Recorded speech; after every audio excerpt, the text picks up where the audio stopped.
Seigneur, ta parole est grande, elle demeure à jamais.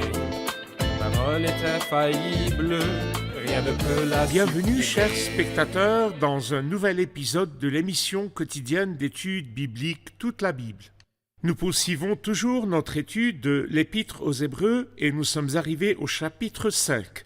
Dans cet épisode, nous saurons pourquoi le sacerdoce existe et quelle est la nature du sacerdoce dans l'Ancien Testament et quelle est la nature du sacerdoce dans sa nouvelle forme, le sacerdoce chrétien, et qui est le grand prêtre ou le chef des prêtres, quel est son nom, quelles sont ses qualités et ses caractéristiques, quelles sont les différences entre le sacerdoce de l'Ancien Testament et le sacerdoce du Seigneur Jésus-Christ.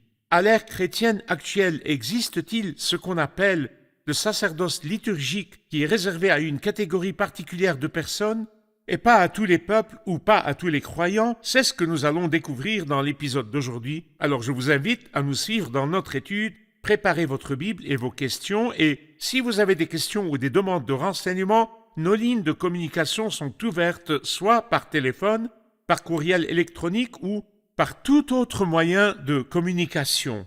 Pour commencer cet épisode, permettez-moi d'accueillir mon invité, le serviteur du Seigneur qui m'honore en studio, le Dr Farid Zaki. Bienvenue, Dr Farid. Merci. Nous accueillons également nos invités, soyez les bienvenus. Quelques instants et nous commencerons notre étude aujourd'hui. Restez à l'écoute.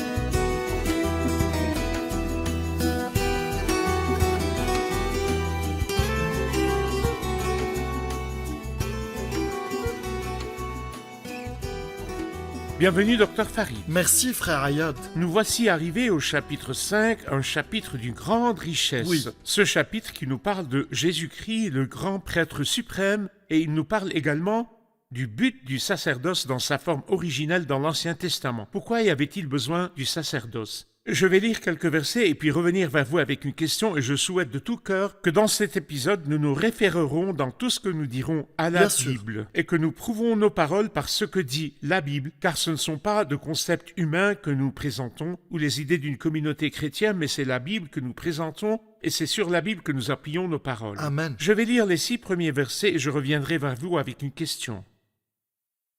En effet, tout grand prêtre pris parmi les hommes est établi en faveur des hommes dans le service de Dieu, afin de présenter des offrandes et des sacrifices pour les péchés. Il peut avoir de la compréhension pour les personnes ignorantes et égarées, puisqu'il est lui-même aussi sujet à la faiblesse. C'est d'ailleurs à cause de cette faiblesse qu'il doit offrir des sacrifices pour ses propres péchés, aussi bien que pour ceux du peuple. Personne ne peut s'attribuer l'honneur de cette charge à moins d'être appelé par Dieu comme l'a été Aaron. Christ non plus ne s'est pas attribué la gloire de devenir grand prêtre, il la tient de celui qui lui a dit « Tu es mon fils, je t'ai engendré aujourd'hui ». Il dit aussi ailleurs « Tu es prêtre pour toujours à la manière de Melchisédek ». Docteur Farid, il commence par dire au verset 1 « En effet, tout grand prêtre pris parmi les hommes est établi en faveur des hommes dans le service de Dieu. » De quel grand prêtre parle-t-il dans ce verset ? D'abord, il décrit le grand prêtre terrestre et Aaron en particulier. Aaron qui est le premier grand prêtre de l'histoire du peuple juif ou de l'histoire du peuple d'Israël. Et il lui donne certains attributs que nous clarifierons. Premièrement, il est pris parmi les hommes. Deuxièmement, il est établi en faveur des hommes. Troisièmement, dans le service de Dieu. C'est-à-dire qu'il a été choisi parmi les hommes et non les anges. Or, Aaron était un homme de la tribu de Lévi. Deuxièmement, il est établi en faveur des hommes, c'est-à-dire pour les représenter. Troisièmement, il intercède auprès de Dieu pour les hommes. Et c'est là la grande différence entre le ministère du prophète et celui du prêtre. Le prophète représente Dieu devant le peuple. Il dit au peuple « Ainsi parle l'Éternel » et proclame les commandements de l'Éternel. Quant au prêtre, il est l'inverse. Il représente le peuple devant Dieu. J'imagine que le rôle du prêtre était extrêmement important par rapport au peuple. à tel point que, si je laissais libre cours à mon imagination, je dirais que la mort d'Aaron était un choc pour le peuple, plus encore que celle de Moïse, compte tenu de l'importance de Moïse. Pourquoi ? Parce que c'était lui qui les représentait devant Dieu. Il vivait avec Et eux. il vivait avec eux. Et il comprenait leurs faiblesses, car il en a lui-même aussi. Il connaissait également leurs problèmes. Chaque juif pouvait facilement aller voir Aaron et confesser ses péchés en trouvant de la compassion. Aaron ne se contente pas de lui demander d'apporter un sacrifice, mais le comprenait et compatissait avec lui. Donc, ce sont les attributs du prêtre dans l'Ancien Testament. Mais, dans cette même partie que vous avez lue, il a fait une très belle transition en établissant une comparaison entre Aaron, d'une part, le prêtre symbolique dans l'Ancien Testament, et le sacerdoce liturgique dans l'Ancien Testament, et le Christ, le grand prêtre du christianisme, d'autre part. Avant de parler de cette comparaison, permettez-moi de prendre un peu de recul pour dire que si l'on considère le christianisme et le judaïsme, permettez-moi de dire, l'Ancien Testament étant lié au système juif et le Nouveau Testament au système chrétien, parfois, d'un point de vue extérieur, le christianisme est perçu comme similaire à certaines religions païennes qui ont des prêtres et qui ont le sacerdoce. J'ai besoin de me faire une idée préliminaire de ce qu'est le sacerdoce et de ce qu'il signifie, et ce qui distingue le sacerdoce liturgique qui existait dans l'Ancien Testament de tout autre sacerdoce dans n'importe quelle religion païenne, avant de passer du sacerdoce liturgique au sacerdoce du Christ. Je souhaite simplement ajouter un élément à une phrase que vous avez mentionnée. Certains disent que le christianisme est un prolongement du judaïsme, et ce ne sont que des ajouts que le Christ a inventés, mais le culte chrétien est tiré du judaïsme, ce qui est justement un point que l'Épître aux Hébreux réfute catégoriquement. Il dit en fait que le culte est différent parce que le christianisme est complètement différent du judaïsme. C'est En vrai. fait, je constate que le sacerdoce dans le paganisme est associé à l'occultisme et à la magie et à la collaboration avec la puissance du mal. Mais le sacerdoce liturgique dans le judaïsme est institué par Dieu lui-même. Lorsque nous lisons dans Exode 29 et Lévitique 8, nous apprenons que le Seigneur lui-même a établi le concept de sacerdoce et a demandé sa mise en place. Il a lui-même demandé de mettre Aaron et ses descendants à part pour être consacrés au lieu très saint. Vous ne pourrez pas me servir comme des prêtres ou vous présenter devant moi tout droit. Choisissez qui représente le peuple. La prêtrise veut dire s'approcher de Dieu. Le sacerdoce La approche. signification du mot prêtre ou prêtrise au sacerdoce. Celui qui s'approche de Dieu au nom du peuple. D'accord. Celui qui s'approche de Dieu au nom d'un groupe du peuple. Il y avait un sacerdoce familial où le chef de famille s'approchait de Dieu au nom de sa famille. Très ou bien. à la place de la famille. On peut en voir des exemples dans le temps de Job ou d'Abraham. Job, c'est très vrai. Il offrait des sacrifices au nom de sa famille. C'est vrai. Mais nous parlons maintenant du sacerdoce liturgique d'une nation. Il y a un groupe de prêtres au nom d'une nation. Allez-y. Exactement. C'est donc le concept du sacerdoce institué par Dieu et c'était extrêmement sage de ne permettre à n'importe quelle personne, à aucun moment, de s'approcher de la présence de Dieu, mais seulement au grand prêtre Aaron et de ses descendants. Tel est le concept du sacerdoce liturgique de l'Ancien Testament. Se rapprocher de Dieu et deuxièmement, c'est lui qui présentait des offrandes et des sacrifices. Il dit ici, pour ses propres péchés, parce qu'il est pécheur, et ensuite pour les péchés du peuple, parce qu'ils sont pécheurs. Personne Exact. n'était capable d'offrir les dons ou les sacrifices, sauf D'accord. celui qui était désigné par Dieu. D'accord. Alors nous avons parlé de ce qu'est le sacerdoce liturgique, et de son importance que c'est un groupe qui offre au nom du peuple.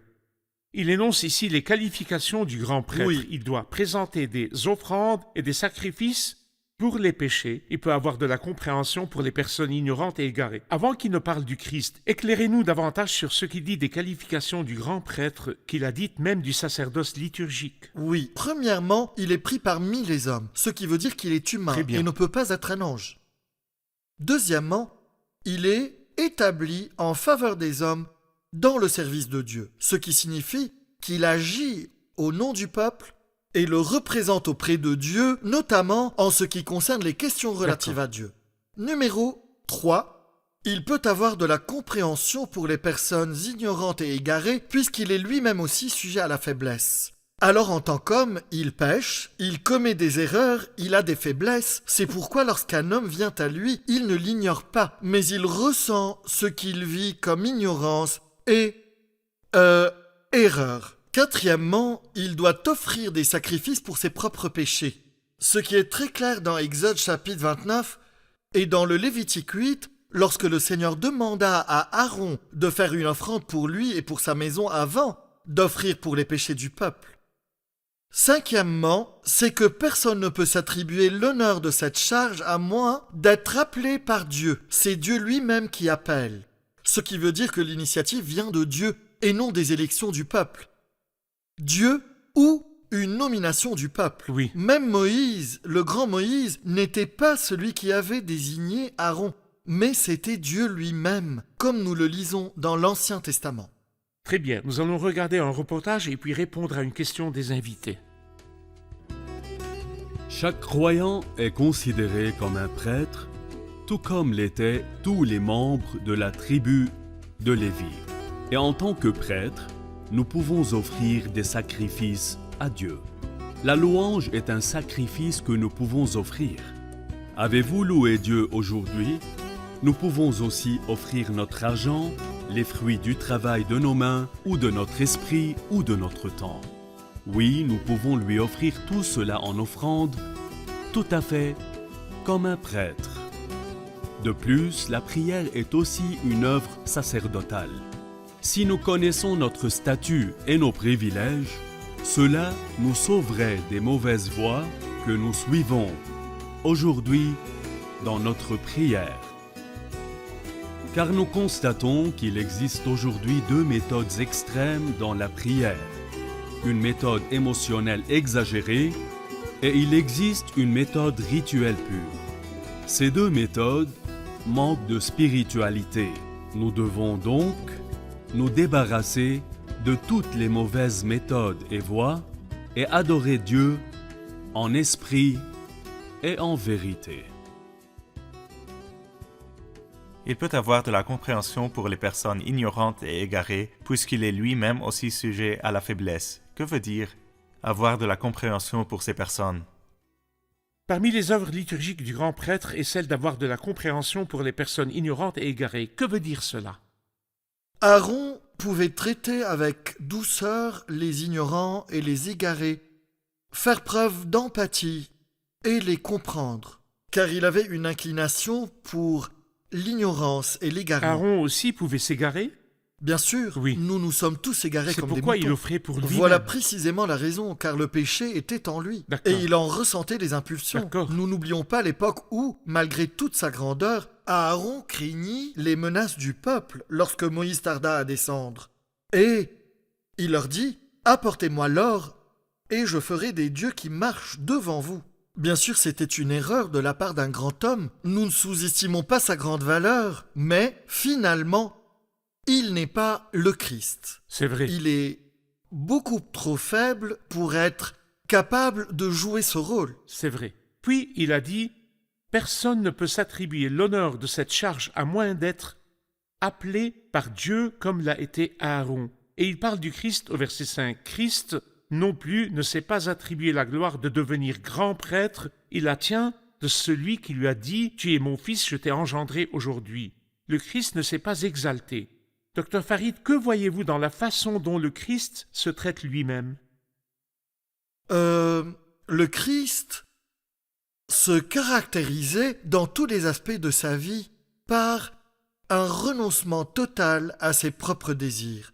Il s'est dépouillé lui-même en prenant une condition de serviteur et il n'a pas recherché ce qui lui plaisait pendant toute sa vie. Il s'est sacrifié. Jusqu'ici, il ne s'est pas attribué la gloire de devenir grand prêtre jusqu'à s'est sacrifié, jusqu'à s'est offert lui-même. Toutes les phrases qui parlent du Christ en relation avec lui-même nous montrent toute la magnificence du sacrifice de soi. La devise de l'homme, c'est « moi-même, moi-même ». Chacun recherche son propre intérêt, sauf le Christ qui a commencé par se dépouiller de lui-même jusqu'à se donner soi-même. Se donner. Il dit donc « Christ non plus ne s'est pas attribué la gloire de devenir grand prêtre. Il veut probablement dire ici qu'il n'a pas obtenu ce ministère de lui-même, qu'il ne s'est pas attribué la gloire. Il la tient de celui qui lui a dit « Tu es mon fils, je t'ai engendré aujourd'hui ». Que voyez-vous dans cette mission que Dieu lui a confiée?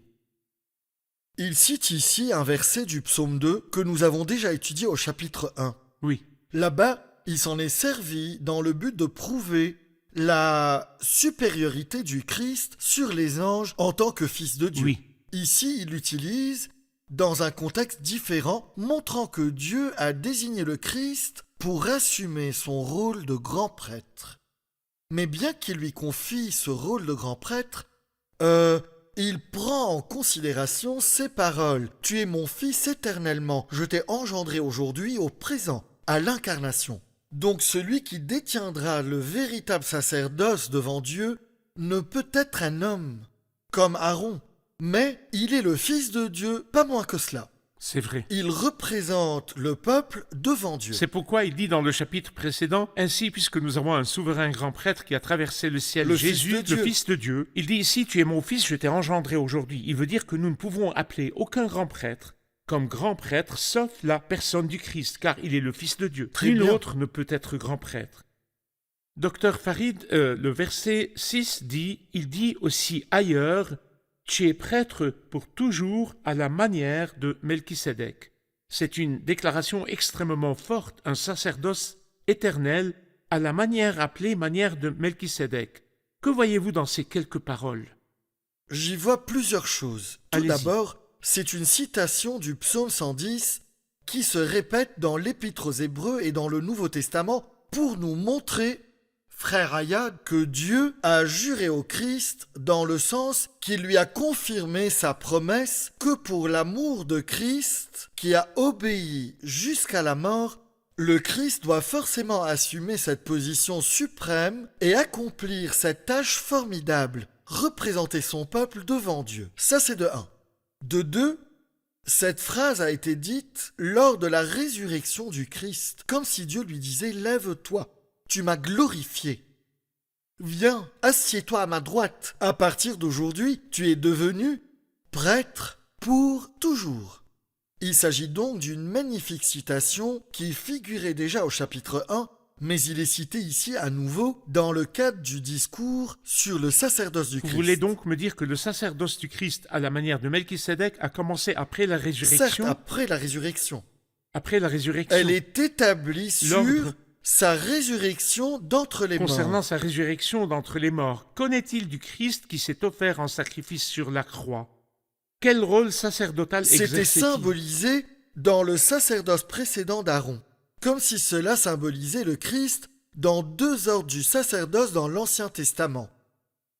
Premièrement, le sacerdoce aaronique, dans lequel Aaron offre des sacrifices et le Christ s'est donné lui-même. Très Il bien. n'avait pas de sacrifice à offrir, mais il s'est offert lui-même en sacrifice pour le péché et les péchés. Deuxièmement, le sacerdoce de Melchisédek, et cela nous montre le Christ comme prêtre et roi, nous voyons cela clairement au chapitre 7. Nous constatons ici la stabilité du sacerdoce tel qu'il est pour toujours. Il lui dit donc « Tu es prêtre pour toujours ». Cela n'a pas été dit à Aaron, tu es prêtre pour toujours, mais elle appartient à Melchisédek, car après sa mort, il ne transmettra pas son sacerdoce à quelqu'un d'autre. Exactement. Aaron mourut. Ses fils et ses descendants reçurent la prêtrise. Nous n'avons rien lu sur la mort de Melchisédek, bien qu'il soit mort en tant qu'homme, mais il était un symbole du Christ qui ne meurt pas. Il est ressuscité, il est vivant. Par conséquent, son sacerdoce ne sera pas transmis à un autre. D'accord. Ainsi, lorsque nous parlons de l'ordre du sacerdoce, il est à la manière de Melchisédek, et ce sacerdoce a commencé après la résurrection du Christ et son ascension au ciel. Car durant sa présence sur terre avant sa mort, il n'y avait pas de sacerdoce. Le sacerdoce existant était celui d'Aaron, qui était issu uniquement de la tribu de Lévi, et le Christ n'était pas issu de la tribu de Lévi. Dans le sacerdoce lié à Melchisédek, le Christ est roi et prêtre, et cela sera clairement mis en pratique au temps du règne millénaire, lorsque le Christ sera roi et prêtre sur son trône. D'accord. Ces paroles sont-elles exactes ou non? C'est tout à fait exact. D'accord. C'est pourquoi lorsqu'on entend quelqu'un dire ces paroles même à un être humain présent sur la terre, tu es prêtre pour toujours, selon l'ordre de Melchisédek. Il dit ces paroles à un être humain. Cela est-il conforme à la pensée biblique? C'est-à-dire, il est clair que c'est non. Nous lançons un appel à ceux qui répètent ces paroles-là de les replacer dans leur contexte. Ces paroles ont été prononcées par Dieu exclusivement au sujet du Fils, le Seigneur Jésus-Christ. Merci, Dr Farid. Le public a sûrement une question à ce sujet. Il nous faut connaître la distinction entre le Christ en tant que grand prêtre et Aaron en tant que grand prêtre dans l'Ancien Testament. Question importante. Allez-y, Dr Farid. Il y a ici 5 points. Allez-y. Premier point, Aaron a été pris parmi les hommes, donc c'est un homme. Mais Dieu a témoigné au sujet du Christ, « Tu es mon fils, je t'ai engendré aujourd'hui ». Il est le Fils de Dieu. Non seulement homme, je veux dire non seulement homme, mais aussi fils Oui, de Dieu. oui, il est le Fils de Dieu. Autrement, il n'aurait pas pris ce statut. Deuxièmement, le Christ, ou plutôt Aaron, a accompli ce travail de son vivant, avant sa mort. Mais l'ordre du sacerdoce du Christ en tant que Melchisédek a commencé par sa résurrection d'entre les morts. Troisièmement, on a dit d'Aaron qu'il peut avoir de la compréhension pour les personnes ignorantes et égarées. Mais il a été dit de la personne du Christ au chapitre 2, il devait devenir semblable en tout à ses frères afin d'être un grand prêtre rempli de compassion. Le Christ était exempt d'ignorance et d'égarement, à Dieu ne plaise, mais comme nous le lisons au chapitre 4, Jésus, le Fils de Dieu, est la personne parfaite et complète, Sans péché. sans péché.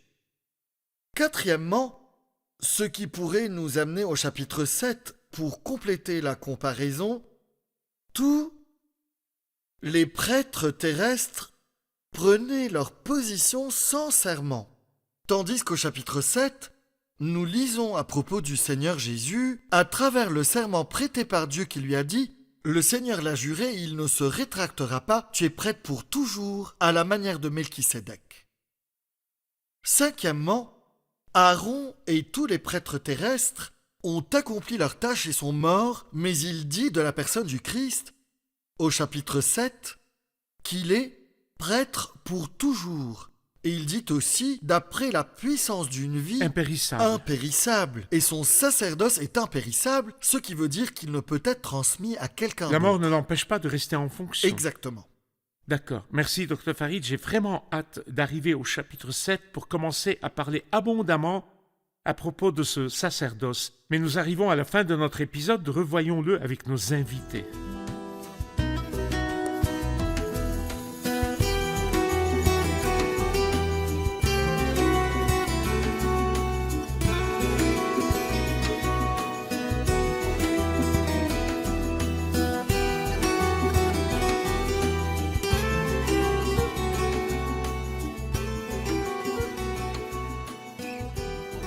Bienvenue à tous.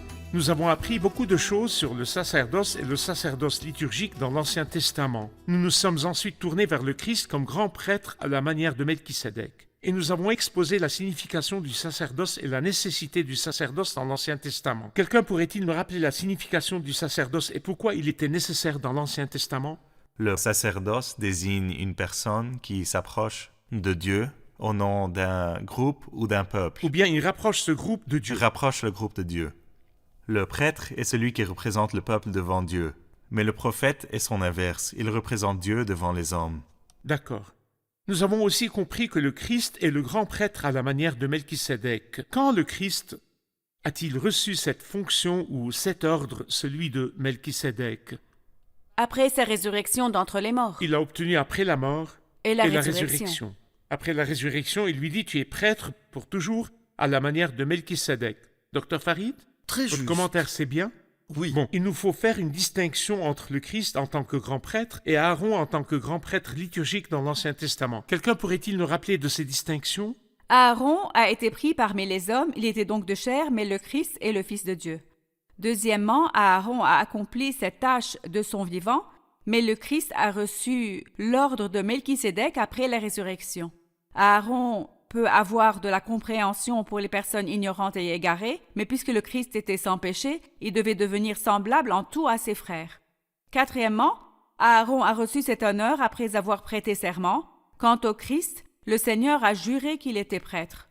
Finalement, Aaron exerça son sacerdoce durant sa vie, puis il mourut. Mais le Christ est prêtre pour toujours selon l'ordre de Melchisédek. D'accord. Pour Dr. ajouter Farid, un point, allez-y. le sacerdoce d'Aaron était sans serment. Contrairement à ce que disait notre sœur, non, c'était sans serment. Par opposition à la personne du Christ, à qui il était dit « L'Éternel l'a juré et il ne se rétractera pas ». Cela veut dire que c'était un décret divin, une constitution divine irréversible. Et ne changera pas. Et ne changera pas. D'accord, merci Dr. Farid Je vous et en merci prie. à vous tous. Que Dieu vous bénisse. Chers spectateurs, Aaron était le grand prêtre dans l'Ancien Testament et était considéré comme le plus haut dignitaire de la religion juive. Mais il était accablé de faiblesse et il devait aussi faire un sacrifice pour lui-même comme il le faisait pour le peuple. Néanmoins, nous sommes devant une grande personne, le Seigneur Jésus-Christ, qui, lorsqu'il est venu chez nous, a été attesté que le Saint-Enfant qui naîtra sera appelé Fils de Dieu. Et c'est lui le grand homme qui était sans péché, qui n'avait pas besoin de demander pardon à Dieu pour ses péchés. Il n'avait pas besoin de faire de sacrifice pour lui-même, il était donc qualifié pour être le sacrifice ultime, le sacrifice exempt de péché.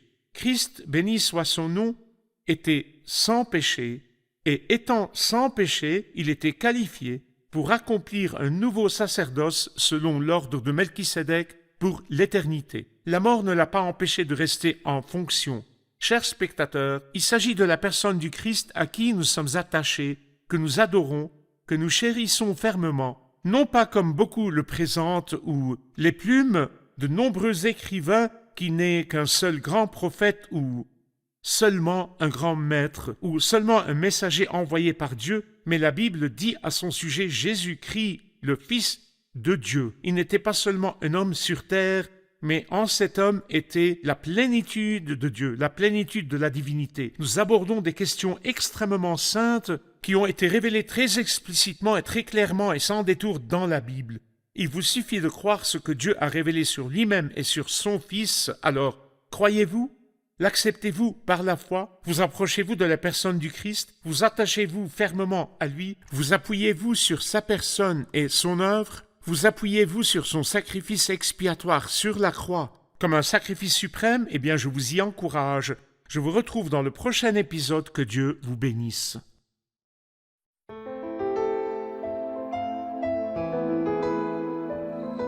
Seigneur, ta parole est grande, elle demeure à jamais.